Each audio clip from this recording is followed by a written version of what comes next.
welcome back to Interpreting the Stars, where today we're bringing it back to our DCEU Rewatch Marathon with Aquaman.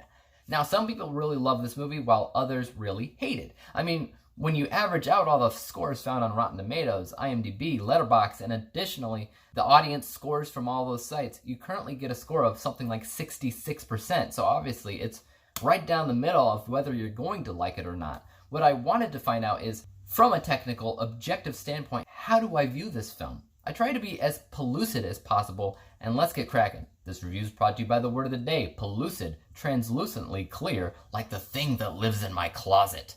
Aquaman is about the titular Aquaman, an Atlantean human half-breed whose bloodline is destined to rule Atlantis, something he doesn't quite want to do, but the current ruler is about to start an active war with the humans for treating the sea like a garbage heap.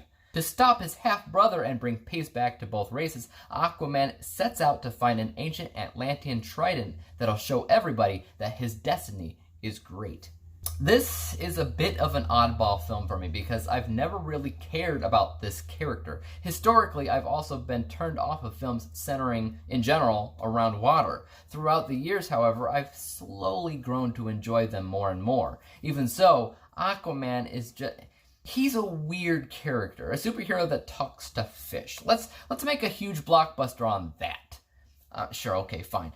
The first time that I saw this movie was very similar to my experience today. There are things that I really do like about it, and stuff that I just can't stand. Let's break those two things down. The stuff that I like mostly had to do with the genre-specific elements like action and adventure, but it also has to do with pretty much anything that takes place on land. For the genre-specific stuff, I love how basically every action set piece was filmed. It's all very, very exciting stuff. The camera work, the editing, all of it. The adventure is also really good because it reminds me of something like Indiana Jones or Tomb Raider, specifically in the storyline. At times it's over the top and mindless, but I enjoyed it at the same time. I also really liked Jason Momoa as Aquaman, as he just seemed like the perfect choice to play this role, since he's the only person that I can think of to make a, let's face it, stupid superhero look awesome. And a majority of these things that I love all happen on land, but let's take a look at those negatives.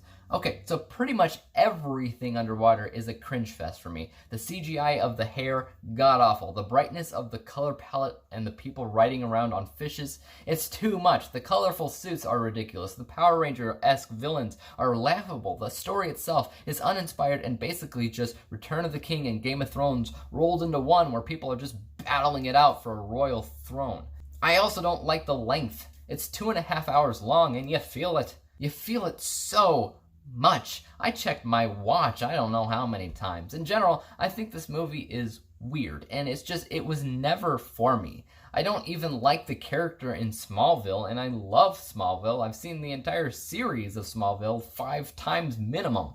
I'll cut this as short as possible and just jump to the final score. From an unbiased vantage point, most of the positives here are found in the BTS category, and it still has its issues in pacing and at times in the visuals. My unbiased score is 66%, but I did enjoy a lot of what this film was doing, so my bias score is actually 80%, averaging everything out to a final score of 73%, 73 out of 100 possible stars, granting it the letter grade of C, which is much lower than everything else in the DCEU, but 73 is still a decent score when you look at it as a whole. Okay, so tell me your thoughts on this film. Do you disagree with me and think it's actually a great film? Because I just think it's fine at best. So yeah, break it down for me in the comments, guys. As for YouTube, you know what to do. Hit the subscribe button if you like this review and would like to see some others like it. Hit the thumbs up button because that always helps out my channel. And don't forget about the little bell icon because that'll help notify you when I come up with my next review. And until then, peace out!